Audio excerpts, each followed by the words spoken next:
പുറപ്പാടിൻ്റെ പുതിയൊരു എപ്പിസോഡിലേക്ക് എല്ലാവരെയും സ്വാഗതം ചെയ്യുന്നു. ഇന്ന് നമ്മൾ പരിചയപ്പെടുന്നത് 45 വർഷമായിട്ട് പ്രവാസ ജീവിതം നയിക്കുന്ന വർഗീസ് തോമസ് സാറിനെയാണ്. സാറിൻ്റെ ജീവിതാനുഭവങ്ങളും ദൈവം നയിച്ച വഴികളും നമുക്ക് സാറിൽ നിന്ന് തന്നെ ശ്രവിക്കാം. ഏറ്റവും സ്നേഹത്തോടെ വർഗീസ് സാറെ പുറപ്പാടിൻ്റെ ഒരു എപ്പിസോഡിലേക്ക് സ്വാഗതം ചെയ്യുന്നു. Thank you. സാറ് ഞങ്ങളുടെ പ്രേക്ഷകർക്കായിട്ട് ഒന്ന് സ്വയം പരിചയപ്പെടുത്താമോ? തീർച്ചയായിട്ടും. എൻ്റെ പേര് വർഗീസ് തോമസ്. നാട് ഇലന്തൂർ എന്ന് പറയുന്ന സ്ഥലമാണ്. എല്ലാവർക്കും പരിചയമില്ലായിരിക്കും, എന്നാലും പത്തനംതിട്ട ജില്ലയിൽപ്പെട്ടതാണ് ഇലന്തൂർ എന്ന് പറയുന്ന സ്ഥലം. ഇലന്തൂരിൽ നിന്നും 1978 ഞാൻ ദുബൈയിൽ എത്തിച്ചേരുന്നത്. ഒരു 5 വർഷം പുറത്തു പോയി അല്ലെങ്കിൽ ഗൾഫിൽ പോയി ജോലി ചെയ്ത് തിരിച്ചു വരാം എന്നൊക്കെയായിരുന്നു ആദ്യത്തെ ആശയങ്ങൾ. അങ്ങനെ പുറപ്പെടാനായിട്ട് തീരുമാനിച്ചു. പുറപ്പെട്ടതാണ് ജീവിതത്തിൻ്റെ അല്ലെങ്കിൽ ഗൾഫ് ജീവിതത്തിൻ്റെ ആരംഭം. അന്ന് ഇവിടെ വന്ന് ഇറങ്ങിയ നാൾ മുതൽ ഞാൻ നാട്ടിൽ നിന്ന് പുറപ്പെടുന്നതിന് മുമ്പ് ഒരു പ്രധാന തീരുമാനം എടുത്തതെന്ന് പറഞ്ഞാൽ ബൈബിൾ കംപ്ലീറ്റ് 1 വർഷം കൊണ്ട് ഒരു പ്രാവശ്യം വായിച്ചിരിക്കണം. അപ്പം നാട്ടിലാണെങ്കിൽ നമുക്കറിയാം എപ്പോഴും അത്രയും സമയം കിട്ടത്തില്ല. കാരണം കൃഷിയും വീട്ടിലെ ജോലിയും പുറത്തെ കാര്യങ്ങളും എല്ലാ ഉത്തരവാദിത്തങ്ങളും നമുക്ക് ധാരാളമുണ്ട്. പ്രത്യേകിച്ച് ഞാൻ എൻ്റെ വീട്ടിലെ മൂത്ത മകനായതുകൊണ്ട് ഉത്തരവാദിത്തം കൂടുതലുണ്ട്. അപ്പോൾ അവിടെ അത്രയും സാധിക്കാത്തതുകൊണ്ട് ഇവിടെ ജോലി സ്ഥലത്ത് വന്നാൽ ജോലി കഴിഞ്ഞാൽ ഫ്രീ അല്ലേ. അപ്പോൾ അങ്ങനെ ഒരു തീരുമാനം എടുത്താണ് ഇങ്ങനെ വന്നത്. അത് ജീവിതയാത്രയിലുടനീളം എനിക്കും സഹായമായി. അതുപോലെ തന്നെ എൻ്റെ കൂടെ താമസിച്ചിരുന്നവരൊക്കെയും അത് സഹായിക്കാനായിട്ട് പറ്റി. അപ്പോൾ അവരുടെ സംശയങ്ങളൊക്കെ പരിഹരിക്കാനും അപ്പോൾ ചർച്ച ചെയ്യാനും ഡിസ്കസ് ചെയ്യാനും അതുപോലെ തന്നെ കാലാകാലങ്ങളിൽ കാണുന്ന ഓരോ കാര്യങ്ങളെപ്പറ്റി വിമർശന ബുദ്ധിയോടുകൂടി നോക്കാനും ബൈബിളിൻ്റെ വെളിച്ചത്തിൽ എല്ലാത്തിനെയും പരിശോധിക്കാനൊക്കെയുള്ള ഒരു കഴിവ്, ഒരു കൃപ അതിൽ നിന്ന് ലഭിച്ചു എന്ന് വേണം കരുതാൻ. അങ്ങനെ നമ്മുടെ ഇവിടെ വരുമ്പോൾ ആദ്യത്തെ ബാച്ചിലർ ലൈഫാണല്ലോ. കൂട്ടുകാർ ആദ്യം ഞാൻ വന്ന് താമസിച്ച റൂമെന്ന് പറയുന്നത് തേരാ നൈഫ് റോഡിലുള്ള ഒരു റൂമാണ്. ഞാനും മറ്റ് മതസ്ഥരായിട്ടുള്ള വേറെ 3 പേരുമായിരുന്നു ആ റൂമിൽ താമസിച്ചിരുന്നത്. അവർ സാധാരണ ഇച്ചിരി ബാച്ചിലർ ലൈഫ് എന്ന് വെച്ചാൽ ഇച്ചിരി മദ്യമൊക്കെ കഴിച്ച് അവർ ആ ഒരു ലൈഫ് സ്റ്റൈലാണല്ലോ. അപ്പം എന്നെ അതിനുവേണ്ടി അവർ ക്ഷണിച്ചായിരുന്നു. അപ്പം ഞാൻ നാട്ടിൽ നിന്ന് വരുന്നതിന് മുമ്പ് ഞങ്ങൾ പള്ളിയിൽ ഒരു മദ്യവർജന യൂണിറ്റൊക്കെ സ്ഥാപിച്ചായിരുന്നു. ഞങ്ങൾ യുവജന സഖ്യം. അപ്പം അങ്ങനെ ഞങ്ങളുടെ പള്ളിയിലെ പ്രായമുള്ള ഒരു സാറ് ഞങ്ങളെ കൊണ്ട് പ്രതിജ്ഞ ചെയ്യിച്ചായിരുന്നു. മദ്യം എടുക്കുകയോ കൊടുക്കുകയോ കുടിക്കുകയോ ചെയ്യില്ല. അതൊരു വലിയ അനുഭവമായിരുന്നു. അത് എന്നെ ഒത്തിരി സഹായിച്ചു. അപ്പം ഞാൻ പറഞ്ഞു, ഞാനിങ്ങനെ ഒരു പ്രതിജ്ഞ ചെയ്തിട്ടുള്ള ആളാണ്. അതുകൊണ്ട് പിന്നെ അവരാരും ഇൻവൈറ്റ് ചെയ്തില്ല. പിന്നെ അവർ നോക്കുന്നുണ്ടേ ഞാൻ എല്ലാ ദിവസവും ജോലിയൊക്കെ കഴിഞ്ഞ് കുളിയൊക്കെ കഴിഞ്ഞ് ബൈബിളിരുന്ന് വായിക്കുന്നു. അവരുടെ മുമ്പിൽ തന്നെ മുട്ടിന്മേൽ നിന്ന് പ്രാർത്ഥിക്കുക, എൻ്റെ കിടക്കാൻ അവരോട്. അത് അവരുടെ പിന്നെ ഒരു 10-20 വർഷം കഴിഞ്ഞിട്ട് അവരെന്നോട് പറഞ്ഞിട്ടുണ്ട്. അവർ ഈ അച്ചായനെന്നാണ് വിളിക്കുന്നത്. വയസ്സ് 22 ഉള്ളെങ്കിലും ഈ ക്രിസ്ത്യൻസിനെ അവർ അച്ചായനെന്നാണ് വിളിക്കുന്നത്. അന്ന് അച്ചായൻ്റെ പ്രാർത്ഥന ദൈവം കേട്ടു. അതുകൊണ്ടാണ് ദൈവം ഇങ്ങനെ നടത്തുന്നത്. അതുകൊണ്ട് നമ്മളെ സംബന്ധിച്ചിടത്തോളം നാളെ എന്തെന്ന് നമുക്കറിയത്തില്ല, പക്ഷേ നമ്മുടെ ദൈവത്തിനറിയും. വന്നപ്പം വലിയ പട്ടുമത്തയോ അല്ലെങ്കിൽ വലിയ ജോലിയോ ഒന്നുമല്ലായിരുന്നു. എന്നാൽ ഏത് ജോലിയും ചെയ്യാനായിട്ടുള്ള മനസ്സ് പണ്ടേ ദൈവം എനിക്ക് തന്നിരുന്നു. ഞാനൊരു കൃഷിക്കാരനാണ്. കൃഷി ചെയ്യുമ്പോൾ നന്നായിട്ട് കൃഷി ചെയ്യും. നമ്മുടെ പശു ചാണകമൊക്കെ കോരി തലയെ വെച്ച് കൃഷി സ്ഥലത്ത് കൊണ്ടുപോയി അത് ഇടുകയും കണ്ടത്തിലിറങ്ങി വിതയ്ക്കുകയും കൊയ്ത്തുകാരുടെ കൂടെയും കളപറിക്കുകയും എല്ലാ കാര്യത്തിലും ഞാൻ ഇൻവോൾവായി. കൃഷി എനിക്കിഷ്ടമുള്ള ഒരു വിഷയമാണ്. അതുകൊണ്ട് ജോലി ഏതായാലും ജോലിയുള്ള മനോഭാവം എനിക്ക് പോസിറ്റീവാണ്. ഏത് ജോലി കിട്ടിയാലും ചെയ്യാനായിട്ടും ചെയ്യുന്നത് ആത്മാർത്ഥമായിട്ട് ചെയ്യാനായിട്ടും. അപ്പം ആദ്യം കിട്ടിയ ജോലി ഇച്ചിരി ബുദ്ധിമുട്ടുള്ള ജോലിയൊക്കെ ആയിരുന്നു. പക്ഷേ എൻ്റെ സഹപ്രവർത്തകർ ഇങ്ങനത്തിനാ കഷ്ടപ്പെടുന്നത്. അത്രയൊന്നും ചെയ്യണ്ടെന്ന് പറയും. പക്ഷെ എനിക്കങ്ങനെ അറിയത്തില്ല. ചെയ്യുന്നത് ആത്മാർത്ഥമായിട്ട് ചെയ്യും. പക്ഷേ അതിൻ്റെ കൂടെ എന്നും എൻ്റെ പ്രാർത്ഥനയുണ്ട്, അതിൽ നിന്ന് ഒരു വളർച്ച ദൈവം തരണേന്ന്. പക്ഷേ അതിനെല്ലാം ദൈവം നേരത്തെ തന്നെ ഒരു പദ്ധതി ഇട്ടിരുന്നു എന്ന് എനിക്ക് പറയാം. ഒരു ബ്ലൂ പ്രിൻ്റ് ഉണ്ടായിരുന്നു. അപ്പോൾ ആ സമയത്ത് ഓരോ സമയത്ത് അത് കഴിഞ്ഞിട്ട് അല്പം വേറൊരു ജോലി കിട്ടി, അത് കഴിഞ്ഞിട്ട് അതിലും കുറച്ചുകൂടെ മെച്ചമായിട്ടുള്ള ജോലി കിട്ടി. പിന്നെ ഒരു ബ്രിട്ടീഷ് കമ്പനിയുമായിട്ട് ബന്ധപ്പെട്ട അവിടെ ഒരു ജോലി കിട്ടി. അപ്പോൾ അവർ കുറച്ചുകൂടെ ലാംഗ്വേജ്, നമ്മൾ കേരളത്തിൽ നിന്ന് നേരെ ഇങ്ങോട്ട് വരുന്നവർക്ക് ഇംഗ്ലീഷിലുള്ള പ്രാവീണ്യം വളരെ പൂറാണല്ലോ. പ്രത്യേകിച്ചും മലയാളം സ്കൂളുകളിലൊക്കെ അല്ലേ നമ്മൾ പഠിച്ചത്. അപ്പോൾ അത് കഴിഞ്ഞ് അതുകൊണ്ട് ആ ഒരു ഭാഗം പശ്ചാത്തലമൊക്കെ നമുക്ക് മനസ്സിലാക്കാം. അതെല്ലാം നമ്മുടെ ട്രെയിനിങ് ആയിട്ട് കൂട്ടിയാൽ മതി. ഇതെല്ലാം ഒരു ട്രെയിനിങ്ങാണ്. അങ്ങനെ വന്ന് വേറൊരു സ്റ്റേജിലെത്തി കഴിഞ്ഞപ്പോൾ പിന്നെ ദൈവം തന്നെ മുമ്പിൽ ബ്ലോക്കാക്കി വഴി. ഇനിയും ടേൺ റൈറ്റ്, വേറൊരു പർട്ടിക്കുലർ ഏരിയയിലോട്ട് തിരിയണം. അപ്പോൾ അതിനുള്ള പശ്ചാത്തലം വേറെ ഒരുക്കി. നമ്മുടെ 2 സ്നേഹിതന്മാർ കമ്പനി തുടങ്ങാൻ തീരുമാനിച്ചു. അവർ നോക്കിയപ്പം എന്നെ കൂടി ചേർത്താൽ നല്ലതാണെന്ന് അവർക്ക് തോന്നി. അവരെന്നെ ഇൻവൈറ്റ് ചെയ്തു. ഞാൻ പറഞ്ഞു എൻ്റെ പൈസ ഒന്നുമില്ല, ഒരു ബിസിനസ്സിനെ ഇൻവെസ്റ്റ് ചെയ്യണമെന്ന് ഞാൻ. അപ്പോൾ വേണ്ട, പൈസ ഒന്നും വേണ്ട, ഒരു 500 ദിർഹംസ് ഇൻവെസ്റ്റ് ചെയ്താൽ മതി. ഇപ്പം നമുക്കൊരു അത്യാവശ്യം അന്ന് ഈ കമ്പ്യൂട്ടർ യുഗം ആയില്ലല്ലോ. അന്ന് ഇലക്ട്രിക് ടൈപ്പ് റൈറ്റർ നമുക്കൊന്നും വേണം, അത് വാങ്ങിക്കാൻ. ഞാൻ പറഞ്ഞു 500 ദിർഹംസ് എടുക്കാം. അങ്ങനെ അതിൻ്റെ ആദ്യത്തെ ഇൻവെസ്റ്റ്മെൻറ്റാണ് 500 ദിർഹംസ്. അങ്ങനെ അതാണ് 1984 ഉള്ള ഒരു ടേണിംഗ് പോയിൻ്റ്. അത് ഞാൻ ജോലിയോട് ചേർന്ന്, ഞാൻ പൂർണ്ണമായിട്ട് ജോലി വിട്ടിട്ട് വന്നില്ല. ജോലിയോടിരുന്ന് അവരെ അഡ്വൈസ് ചെയ്യുക, അവരെ ഗൈഡ് ചെയ്യുക, എനിക്കറിയാവുന്ന കാര്യങ്ങളൊക്കെ അവരുമായിട്ട് പങ്കുവയ്ക്കുക. അങ്ങനെ 88 വരെ അങ്ങനെ പോയി. 4 വർഷം. 4 വർഷം കൊണ്ട് ഒരുപാട് നഷ്ടമാവുന്നത്. നമ്മൾ ജോലി ചെയ്യുന്ന പൈസ കൊടുത്തിട്ടാണ് ശമ്പളം കൊടുക്കേണ്ടത്, വാടക കൊടുക്കേണ്ടത്, ബാക്കി കാര്യങ്ങളൊക്കെ നടത്തേണ്ടത്. ഏകദേശം 25,000 ദിർഹംസോളം അന്ന് 84-88 കയ്യിൽ നിന്ന് പോയി. അപ്പോൾ ഈ 2 പേരും, ഒരാളങ്ങ് അമേരിക്കയ്ക്ക് പോയി, മറ്റേ ആൾ ഇവിടെ വേറൊരു ബിസിനസ് എയർ കണ്ടീഷൻ മെയിൻ്റനൻസും ബിൽഡിംഗ് മെയിൻ്റനൻസും ഒക്കെ ആയിട്ട് പുള്ളി അദ്ദേഹവും മാറി. കാരണം ഒരു ഹോപ്പില്ലാത്ത പോലെ അവർക്ക് തോന്നി, അതുകൊണ്ടായിരിക്കും. അപ്പോൾ അവർ പറഞ്ഞ് ഞങ്ങൾ കണ്ടിന്യൂ ചെയ്യുന്നില്ല. ഞാൻ പറഞ്ഞു നമ്മൾ ഇത്രയും കാശ് മുടക്കിയതില്ലേ, അത് അങ്ങനെ ഇട്ടിട്ട് പോകുന്നത് ശരിയല്ലല്ലോ. നിങ്ങൾ കൂടെ നിൽക്കുക, ഞാൻ മുമ്പിൽ നിൽക്കാം. വേണ്ട അവർക്കാർക്കും വേണ്ട, റീസോൺസ് ചെയ്തോ, അതിനുള്ള ഞങ്ങൾക്കുള്ള എന്തെങ്കിലും ഇങ്ങനെ തന്നേച്ചാൽ മതി. ഇപ്പോൾ എൻ്റെ ഇതും തരാനില്ല, എന്തെങ്കിലും കാശ് വരുമ്പോൾ തരാം. ആ സമയത്ത് ഞാൻ നോക്കിയിട്ട് ഇവിടെ ആരോട് ചോദിക്കാനാണ്. പിന്നെ എൻ്റെ ഒരു കൊച്ചമ്മയുണ്ടായിരുന്നു അമേരിക്കയിൽ. കൊച്ചമ്മയെ ഞാൻ വിളിച്ചു ഇതുപോലെ പശ്ചാത്തലം. കൊച്ചമ്മയോട് പറഞ്ഞു ഞാനൊരു $5,000 എനിക്ക് വേണം. കൊച്ചമ്മ $5,000 അയച്ചു തന്നു. അതാണ് ഇനിഷ്യൽ ഇൻവെസ്റ്റ്മെൻറ്റ് ക്യാഷായിട്ടുള്ളത്. അങ്ങനെ $5,000 നമുക്ക് കിട്ടി. അവിടെ ഒരു ബിസിനസ് പുനരാരംഭിച്ചു. അവിടെ 2 ജോലിക്കാരുണ്ടായിരുന്നു നമ്മുടെ കൂടെ വർക്ക് ചെയ്യാൻ. ഒരു സൂപ്പർവൈസർ ഉണ്ടായിരുന്നു. പിന്നെ എൻ്റെ വൈഫും നമ്മുടെ ഓഫീസിൽ തന്നെയായിരുന്നു. അങ്ങനെ ഞങ്ങൾ പ്രവർത്തനം ആരംഭിച്ചു. സർവീസ് മെയിനായിട്ടുള്ളത് നമ്മൾ ക്ലീനിങ് ആയിരുന്നു ആദ്യമായിട്ട് ആരംഭിച്ചത്. ബിൽഡിംഗ് ക്ലീനിങ്, വീടുകളിലെ ക്ലീനിങ് പരിപാടികൾ. അങ്ങനെ അവിടെ നിന്ന് പടിപടിയായിട്ട് ദൈവം ഉയർത്തി. 2 പേരെന്നുള്ളത് 8 പേരായി, 16 പേരായി, 32 പേരായി, 100 പേരായി. ഇപ്പോൾ ഏകദേശം 600 പേര് അതിൽ വർക്ക് ചെയ്യുന്നുണ്ട്.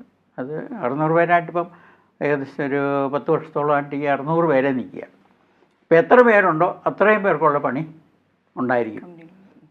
അതൊരു പ്രത്യേക അനുഭവമാണ്.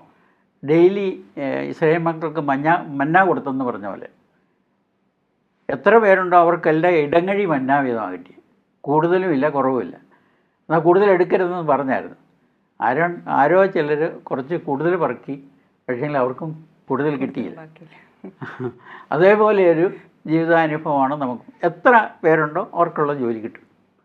അതുകൊണ്ട് ഞാനും മറ്റ് പ്രവർത്തകരും സഹപ്രവർത്തകരും അവരുടെ കുടുംബവും എല്ലാം ഇങ്ങനെ പുലർന്നുകൊണ്ടിരിക്കുന്നു. അതൊരു വലിയ ദൈവ നടത്തിപ്പാണ്. ആ ഒരു വലിയ അനുഭവമാണ് ഞാനിന്നും അനുഭവിച്ചുകൊണ്ടിരിക്കുന്നത്. ഈ 45-ാമത്തെ വർഷത്തിലേക്ക് ഇപ്പോൾ കയറി. കഴിഞ്ഞ ഓഗസ്റ്റ് 22-ാം തീയതി 44 വർഷം പൂർത്തിയായി. ഇപ്പം 45-ൽ ഓടിക്കൊണ്ടിരിക്കുന്നു. സാറ് നേരത്തെ പറഞ്ഞ പോലെ ദൈവത്തിൻ്റെ അനുഭവം, നാട്ടിൽ നിന്ന് കിട്ടിയ ആ ദൈവാനുഭവം ഇവിടെ വന്നിട്ടും അത് ഒരിക്കലും കൈവെടിയാതെ തന്നെ സൂക്ഷിച്ചു കൊണ്ടുപോയി. ഞങ്ങൾ ഏറ്റവും കൂടുതൽ സ്ട്രൈക്ക് ചെയ്തത് സാറ് പറഞ്ഞൊരു പോയിൻ്റായിരുന്നു. ഞാൻ നാട്ടിൽ നിന്ന് വന്നപ്പോൾ ഞാനിങ്ങനെ തീരുമാനിച്ചു, ഞാൻ എല്ലാ ദിവസവും ബൈബിളിൻ്റെ ഒരു മൂന്ന് ചാപ്റ്റർ ഓൾഡ് ടെസ്റ്റ്മെൻറ്റിൽ നിന്നും പുതിയ നിയമത്തിൽ നിന്നും ഒരു ചാപ്റ്ററെങ്കിലും ഞാൻ വായിക്കുമെന്ന്. അന്നെടുത്ത ആ ഒരു പ്രോമിസ് സാർ ഇപ്പോഴും തുടർന്ന് തന്നെ കൊണ്ടുപോകുന്നെന്ന് എനിക്കറിയാം. അത് ഞങ്ങൾക്ക് എല്ലാവർക്കും ഒരു പ്രചോദനവും. ഒരു പക്ഷേ ബൈബിൾ മുഴുവൻ വായിച്ച വളരെ അപൂർവം ആൾക്കാരേ ഉള്ളൂ. എന്നാൽ സാർ അത് 45 പ്രാവശ്യം വായിച്ചു എന്ന് പറയുമ്പം അത് ശരിക്കും ആശ്ചര്യപ്പെടുത്തുന്നത് എല്ലാവർക്കും ഒരു പ്രചോദനം തന്നെയാണ്. അതുപോലെ തന്നെ ഞങ്ങൾക്കറിയാം സാറ് ബൈബിൾ മാത്രമല്ല വായിച്ചിരിക്കുന്നത്, തിയോളജിയിൽ ബിരുദാനന്തര ബിരുദം എടുത്തിരിക്കാൻ മാസ്റ്റേഴ്സ് ഇൻ തിയോളജി വരെ കംപ്ലീറ്റ് ചെയ്ത ഒരാളാണ്. അപ്പോൾ അങ്ങനെ ഒരു മാസ്റ്റേഴ്സ് ഇൻ തിയോളജി എടുത്തതിൽ നിന്നും എന്താണ് ദൈവാനുഭവം, അല്ലെങ്കിൽ ദൈവത്തിൻ്റെ കൂടുതൽ എന്തറിവാണ് കിട്ടിയത്? തീർച്ചയായിട്ടും ബൈബിളിൽ തന്നെ 19-ാം സങ്കീർത്തനത്തിൽ പറയുന്നുണ്ട്, പ്രപഞ്ചം മുഴുവൻ ദൈവത്തിൻ്റെ മഹത്വത്തെ വർണ്ണിക്കുന്നു. ഓരോ സൃഷ്ടിയിലും ദൈവത്തിൻ്റെ കയ്യൊപ്പുണ്ട്. ചെറുതും വലുതുമായ എല്ലാ കാര്യത്തിലും, മനുഷ്യനായാലും ജീവജാലങ്ങളായാലും എല്ലാറ്റിലും. ഒരു മാങ്ങാപ്പഴത്തിനകത്ത് തന്നെ, ഒരു മാങ്ങായെ തന്നെ, ഒരു മാവിനെ തന്നെ നോക്കിയാൽ അങ്ങനെ എല്ലാം ചെറുതും വലുതുമായ ഒരു നെല്ലിൻ്റെ വിത്ത്, അതിൽ തന്നെ ദൈവത്തിൻ്റെ ഒരു കയ്യൊപ്പുണ്ട്. അതാണ് പ്രപഞ്ചം മുഴുവൻ ദൈവത്തിൻ്റെ മഹത്വത്തെ വർണ്ണിക്കുന്നു 19-ാം സങ്കീർത്തനം. എന്നാൽ ദൈവത്തെ അവിടെ കാണാൻ സാധിക്കത്തില്ല. ദൈവത്തിൻ്റെ വിദഗ്ധമായ കരവിരുത്, ഡിസൈനിങ് ഒക്കെ ഓരോ സൃഷ്ടിയിലും കാണാം. എന്നാൽ ദൈവത്തെ അറിയണമെങ്കിൽ ദൈവത്തിൻ്റെ വചനത്തിൽ കൂടെ മാത്രമേ അറിയത്തുള്ളൂ. കാരണം ദൈവം ആരാണെന്ന് ദൈവം തന്നെ വെളിപ്പെടുത്തിയെങ്കിൽ മാത്രമേ ദൈവത്തെ അറിയാൻ സാധിക്കുകയുള്ളൂ. അപ്പോൾ തിയോളജിയിലേക്ക് പഠിക്കാനായിട്ട് ആരംഭിക്കുമ്പോൾ അതിനുള്ള സാധ്യത ദൈവം മുമ്പിൽ കൊണ്ട് തരിക. അത് ഞാൻ അന്വേഷിച്ചല്ല. ഇപ്പോൾ എൻ്റെ ജീവിത യാത്രയിൽ ഉടനീളം ദൈവം മുമ്പിൽ കൊണ്ട് തരുന്നു, ഞാനത് 2 കൈ നീട്ടി സ്വീകരിക്കുന്നു. അപ്പോൾ എൻ്റെ ഒരു ആഗ്രഹമായിരുന്നു. ഇതിനു മുമ്പ് ഞാനൊന്ന് ശ്രമിച്ചായിരുന്നു. അന്ന് ഇതുപോലെ ക്ലാസ് എടുക്കുന്ന ഡിപ്ലോമ കോഴ്സ് ഇവിടെ ഒരു ദേവദാസൻ വന്നെടുക്കുമായിരുന്നു. അത് പക്ഷേ കണ്ടിന്യൂ ചെയ്തില്ല, ഇടയ്ക്ക് നിന്നുപോയി. എന്നാൽ ഈ BTHനും MTHനുള്ള സാധ്യത മുമ്പിൽ വന്നു. വളരെ സന്തോഷത്തോടുകൂടി ഞാനതിൽ പ്രവേശിച്ചു. കാരണം ബൈബിൾ വായിക്കുമ്പോൾ നമുക്ക് കിട്ടുന്ന അനുഭവവും അനുഭൂതിയും അനുഗ്രഹവും ഒരു പ്രത്യേകത തന്നെയാണ്. എന്നാൽ ദൈവശാസ്ത്രം പഠിക്കുമ്പോൾ ദൈവത്തെക്കുറിച്ചുള്ള പഠനമാണല്ലോ. ദൈവം ആരാണ്, അതിൻ്റെ കൂടുതൽ എന്തെല്ലാം ബൈബിൾ വായിക്കുന്നതിൻ്റെ അർത്ഥം, കൂടുതൽ അർത്ഥത്തോടുകൂടി, കൂടുതൽ ദർശനത്തോടുകൂടി ആ പശ്ചാത്തലം മനസ്സിലാക്കുമ്പോൾ നമുക്ക് മനസ്സിലാകും. ഇപ്പോൾ യെഹെസ്കേൽ പ്രവചനം വായിച്ചു കഴിഞ്ഞാൽ പെട്ടെന്ന് മനസ്സിലാകുന്ന വിഷയമല്ല. ഒത്തിരി സ്വപ്നങ്ങളും ഒത്തിരി ദർശനങ്ങളും ഒത്തിരി പ്രവചനങ്ങളും എല്ലാം കൂടെ ചേർന്നുള്ളതാണ് അത്. എന്നാൽ ഇപ്പോൾ എനിക്ക് മനസ്സിലായോ യെഹെസ്കേൽ പ്രവചനം എന്താണ്, അതിൻ്റെ ഉദ്ദേശം, എപ്പോഴാണ് സംഭവിച്ചത്, ആ പ്രവാസം എങ്ങനെ നടന്നു. അപ്പോൾ യെരമ്യാവും യെഹെസ്കേലും കൂടെ വായിക്കുമ്പോൾ കൂടുതൽ മനസ്സിലാവും. യെരമ്യാവ് അതിനെപ്പറ്റി BC 526 തൊട്ട് പ്രസംഗിച്ചുകൊണ്ട് നടന്ന വിഷയമാണ്. നിങ്ങൾ പ്രവാസത്തിലേക്ക് പോകും, മാനസാന്തരപ്പെടുകയും മടങ്ങി വരുകയും. ദൈവത്തിൻ്റെ വചനം പഴയ നിയമം മുഴുവൻ വിളിക്കുന്നതാണ്, നിങ്ങൾ മടങ്ങി വരുകയും. ഞാൻ നിങ്ങളുടെ ദൈവമായ യഹോവയാണ്, ഞാൻ സർവശക്തനായ ദൈവം, ഞാൻ നിങ്ങളെ സ്നേഹിക്കുന്നു, നിങ്ങൾ എന്നെ സ്നേഹിക്കുക, നിങ്ങൾ എന്നിലേക്ക് മടങ്ങി വരിക. ഇതാണ് പ്രധാന സബ്ജക്റ്റ് മുഴുവൻ. അതിനുവേണ്ടി യെരമ്യാവ് പറഞ്ഞിട്ടുണ്ടെങ്കിൽ തന്നെയും അന്നത്തെ ജനത്തിന് അത് സ്വീകരിക്കാൻ സാധിച്ചില്ല. യെരമ്യാവിനെ ഉപദ്രവിക്കാനായിട്ടും പൊട്ടക്കിണറ്റിലിടാനായിട്ടും മാക്സിമം ശ്രമിച്ചു, കേട്ടില്ല എന്നാണ് എൻ്റെ അർത്ഥം. അതുകൊണ്ട് യെരമ്യാവ് പറഞ്ഞ പോലെ തന്നെ BC 598 ആദ്യത്തെ പ്രവാസത്തിലേക്ക് പോയി, പിന്നെ 587 രണ്ടാമത്തെ പ്രവാസത്തിലേക്ക് പോയി. എല്ലാം സംഭവിച്ചു, എല്ലാം ശൂന്യമായി തീർന്ന ചരിത്രമാണ് ഇവിടെ കാണുന്നത്. അപ്പോൾ അതിനോട് ചേർന്ന് നമ്മൾ എസ്കേൽ പ്രവചനം വായിക്കുമ്പോഴാണ് പ്രത്യേകിച്ച് ഈ അസ്ഥികളോട് പ്രവചിക്കുക, കാറ്റിനോട് പ്രവചിക്കുക. അപ്പോൾ ഈ അസ്ഥികളൊക്കെ മാംസവും ധരിക്കുന്നു, ജീവനുള്ള ദേഹികളായിത്തീരുന്നു, സൈന്യമായി രൂപാന്തരപ്പെടുന്നു. വലിയൊരു പ്രത്യാശയാണ്. എല്ലാം ശൂന്യമായല്ലോ, ഇനിയും ഞങ്ങളില്ല എന്ന് പറഞ്ഞ ഒരു ജനത്തിന് കൊടുക്കുന്നത്. അപ്പോൾ പ്രത്യാശയിലേക്ക് നയിക്കും. അപ്പോൾ ഇത് വായിക്കുന്ന സമയത്ത് നമുക്ക് ദൈവശാസ്ത്രപരമായി എൻ്റെ പശ്ചാത്തലം കൂടെ മനസ്സിലാകുമ്പോൾ ഈ വചനം കൂടുതൽ ഗ്രഹിക്കാനായിട്ട് സാധിക്കും. കൂടുതൽ അത് നമ്മുടെ ഉള്ളിലേക്ക് വെളിച്ചം പകരുന്നതാണ്. ദൈവത്തെ കൂടുതൽ അറിയാനായിട്ട് സാധിക്കും. അപ്പോൾ ദൈവത്തെ കൂടുതൽ അറിയുമ്പോൾ ദൈവത്തെ കൂടുതൽ സ്നേഹിക്കും. ദൈവത്തെ കൂടുതൽ സ്നേഹിക്കുമ്പോൾ ദൈവത്തിൻ്റെ ഇഷ്ടം എന്താണെന്ന് തിരിച്ചറിയും. ദൈവത്തിൻ്റെ ഇഷ്ടം എന്താണെന്ന് തിരിച്ചറിയുമ്പോൾ അത് നിർവഹിക്കുന്നുണ്ടെങ്കിൽ ഒരു സംതൃപ്തിയും സന്തോഷവും അതാണ് അതിൽ കൂടി ലഭിക്കുന്നത്. അപ്പോൾ ഈ തിയോളജിയിൽ ഡിഗ്രിയും പോസ്റ്റ് ഗ്രാജുവേഷനും എടുത്തു കഴിഞ്ഞപ്പോൾ അങ്ങനെ ഒരു ഉന്നതമായിട്ടുള്ളൊരു കാഴ്ചപ്പാട്. അതുകൊണ്ട് ദൈവവചനത്തിൽ എൻ്റെ ഏത് ഭാഗം വായിച്ചാലും കൂടുതൽ അർത്ഥവത്തായിട്ട് മനസ്സിലാക്കാനായിട്ട് സാധിക്കും. അതാണ് അതിൽ കൂടി ലഭിച്ച വലിയൊരു കാര്യം. സാറ് പറഞ്ഞ പോലെ ദൈവശാസ്ത്ര പഠനത്തിലൂടെ കൂടുതൽ ദൈവത്തെ അറിയുവാനായിട്ട് നമുക്ക് എല്ലാവർക്കും ശ്രമിക്കാം. നേരത്തെ സാറ് പറഞ്ഞല്ലോ, സാറ് വളരെ ചെറുപ്രായത്തിലാണ് ഇങ്ങോട്ട് പ്രവാസ ജീവിതം നയിക്കുവാൻ വേണ്ടി വന്നത്.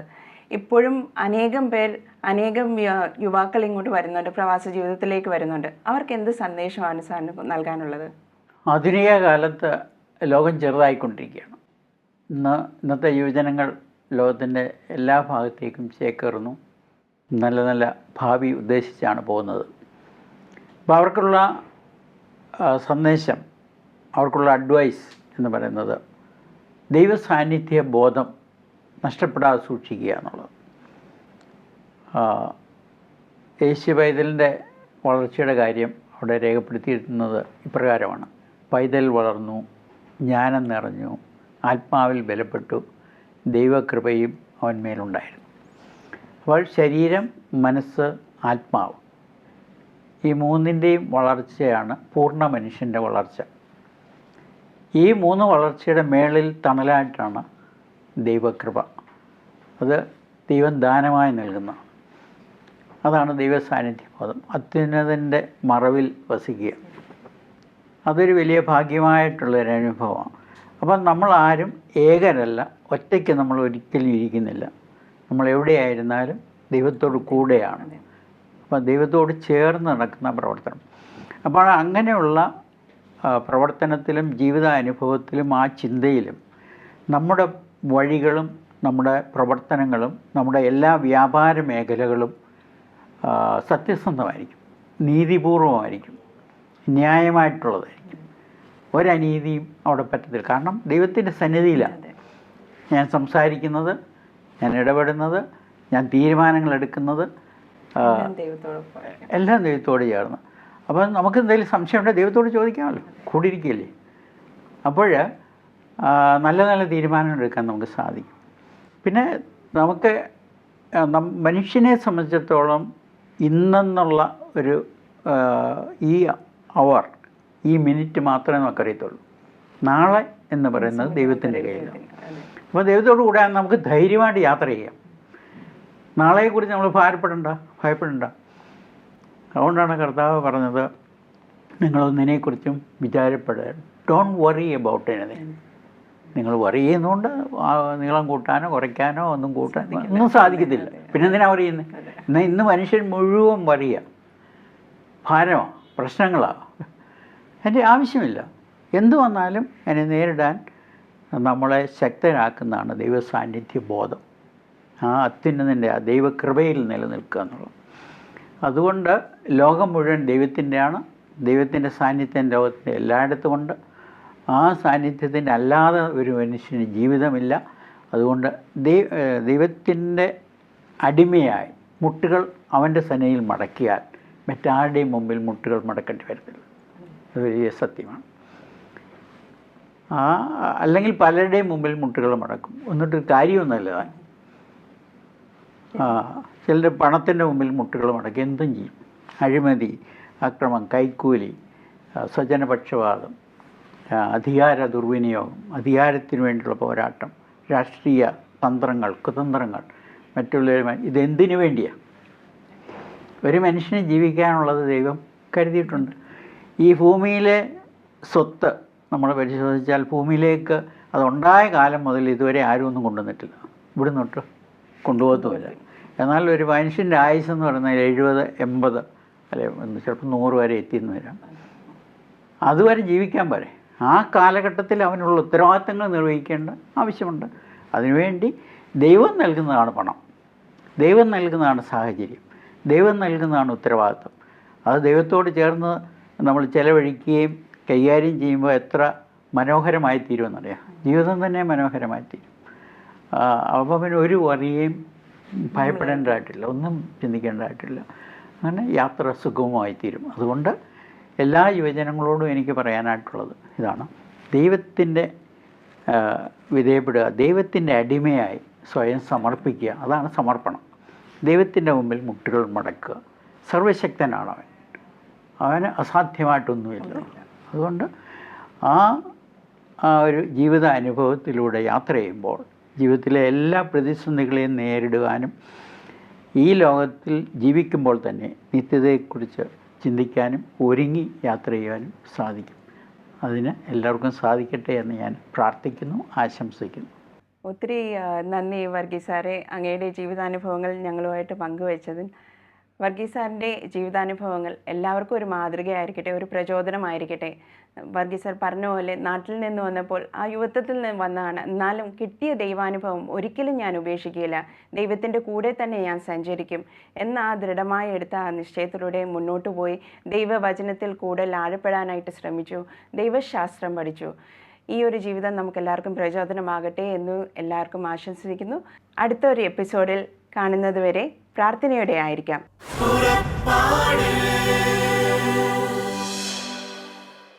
ഈ പ്രോഗ്രാമിനെ കുറിച്ചുള്ള നിങ്ങളുടെ വിലയേറിയ അഭിപ്രായങ്ങളും നിർദ്ദേശങ്ങളും ഇമെയിലിലൂടെ ഞങ്ങളെ അറിയിക്കുക. purappadu.uae@gmail.com.